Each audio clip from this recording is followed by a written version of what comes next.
Il y a des animés, tu les mates pour le chill. Et il y en a, tu les finis avec les yeux rouges, la bouche ouverte et le cerveau qui fait une manétie. En mode, t'étais bien posé, t'avais ton petit biscuit. Et là, l'épisode te claque un retournement plus violent qu'un tacle de Pépé Prime. C'est une dinguerie. Ce que je vais te montrer aujourd'hui, c'est pas des plot twists classiques du genre je suis ton père, je suis pédophile. Non, là, on parle des vrais coups de pression. Le genre de séquence qui te fait douter de la réalité, de l'amitié, même de ta sexualité. Bref, mets-toi à l'aise, accroche-toi bien, parce qu'on est parti pour 3 gros plot twists dans les mangas et les animés. Et crois-moi, même Trunks du futur l'aurait pas vu venir. Sur ce, let's go.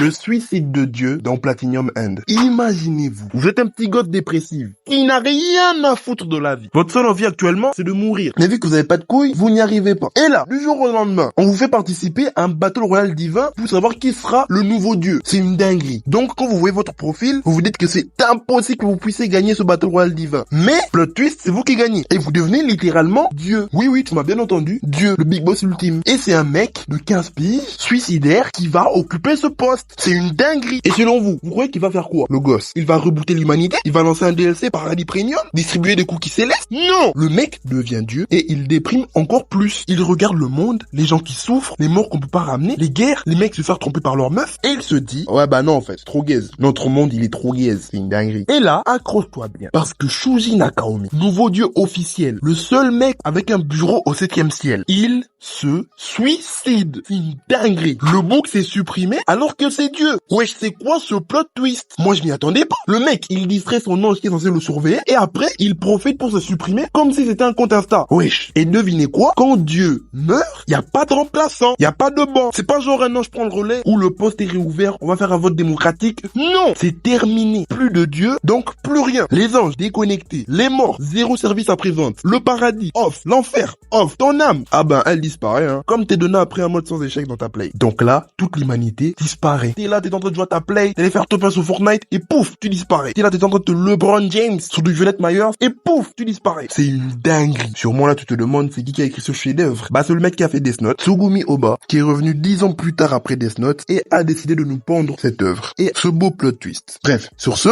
passons au suivant.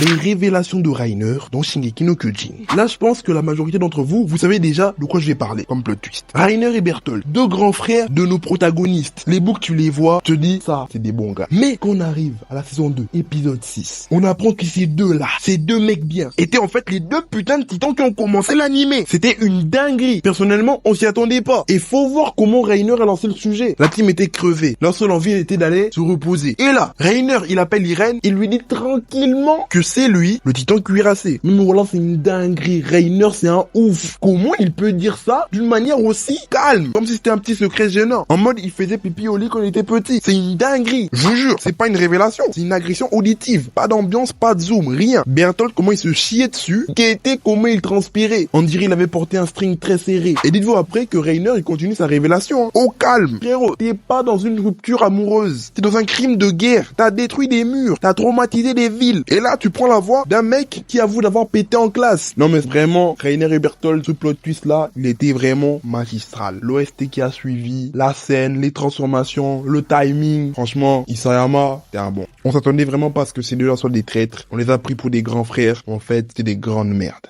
Le plot twist qui berne des fantômes dans Rohan Kishibe wa Ugokanai. Imaginez-vous, vous êtes un mec pas très riche, qui a un travail de porteur de sac de ciment. Bien sûr, vous n'aimez pas votre taf, et là, il y a un clochard qui se présente à vous et vous demande de la nourriture. Bien sûr, vous connaissez l'être humain il est radin, comme Monsieur Krabs, donc vous lui dites que s'il veut à bouffer, il doit taffer. Du coup, le clochard, il répond qu'il a pas mangé depuis 5 jours. Mais, vu que vous êtes un gros enculé, vous vous en battez les couilles de sa situation. Et bah, le clochard, il a pas le choix, il a faim, il veut bouffer, donc il se met à soulever les sacs de ciment à votre place. Et vu que le bouc n'avait pas mangé depuis 5 jours, il die. Mais après sa mort, il vous maudit. Et il dit qu'il reviendra vous tuer au moment où vous serez le plus épanoui. Ouais, ça fait froid dans le dos. Bref, du coup, après cette histoire tragique, vous commencez à avoir de la chance de zinzin. Vous gagnez au pari sportif, vous avez hérité de l'argent d'un oncle inconnu. En clair, la vie vous a mis bien. Et comme par hasard, vous trouvez l'amour. Vous qui n'avez jamais réussi à pécho de toute votre vie. Vous qui avez comme seule conquête une poupée Barbie à l'époque. Vous réussissez à pécho un top modèle bien Géchard. Et vous avez même fait une fille. Et c'est là que vous vous dites que vous avez niqué la vie. Vous êtes bien. Mais c'est aussi à ce moment-là que le clochard que vous avez buté il y a 10 ans revient vous hanter. Et comme Jigsaw, il vous fait jouer à un jeu. Et ce jeu va consister à lancer un popcorn dans les airs et le rattraper avec votre bouche 3 fois d'affilée. Là, vous vous dites que c'est easy. Mais il y a eu plein de plot twists pour vous baiser et malheureusement, vous perdez votre tête. Littéralement. Et là, attention au plot twist, tout ce qui vient de se passer là, vous étiez en train de raconter une histoire dans un confessionnal qui s'est passé il y a 10 ans. Et là, je vais sûrement vous dire que y a un truc qui colle pas. Comment vous pouvez raconter cette histoire alors que vous avez plus de tête? C'est une dinguerie. Mais en fait, depuis le début, le type que le spectre a décapité, ce n'était pas vous, mais c'était un type qui vous ressemble. Oui, oui. Le mec a fait une chirurgie esthétique à l'un de ses domestiques pour qu'il puisse le ressembler comme 2 gouttes d'eau. Comme ça, quand le spectre est revenu pour le baiser, le spectre s'est trompé de cible. C'est une dinguerie le plot twist. Donc en clair, le mec, il a réussi à berner un fantôme. C'est une dinguerie. Le mec a fait une chirurgie esthétique pour ressembler à son domestique et le domestique a fait une chirurgie esthétique pour lui ressembler. Du coup, le spectre s'est trompé de cible et là, le mec est vivant. Et il vient raconter son histoire dans un confessionnat. Non, le plot twist, il est mirobolant à ce niveau-là. Mais bon, le gars est quand même maintenant hanté par 2 fantômes. Celui de son domestique et le clochard qu'il a tué il y a 10 ans. Mais bon, c'est quand même une dinguerie. Allez regarder Jojo, wesh. C'est vraiment une dinguerie.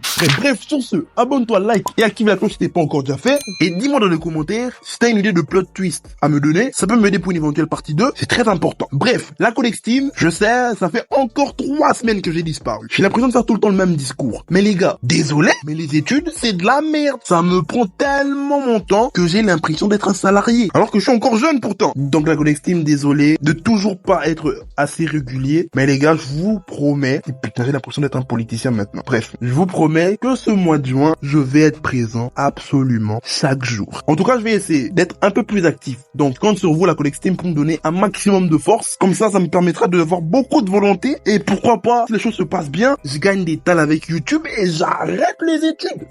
Ouais, je m'emballe un peu. Mais bref, vous avez compris la situation. Donc, la Codex Team, sur ce, j'ai pas envie de vous déranger ou de vous prendre encore plus de temps. Merci de m'avoir suivi jusque là. Sur ce, la Codex Team, ciao!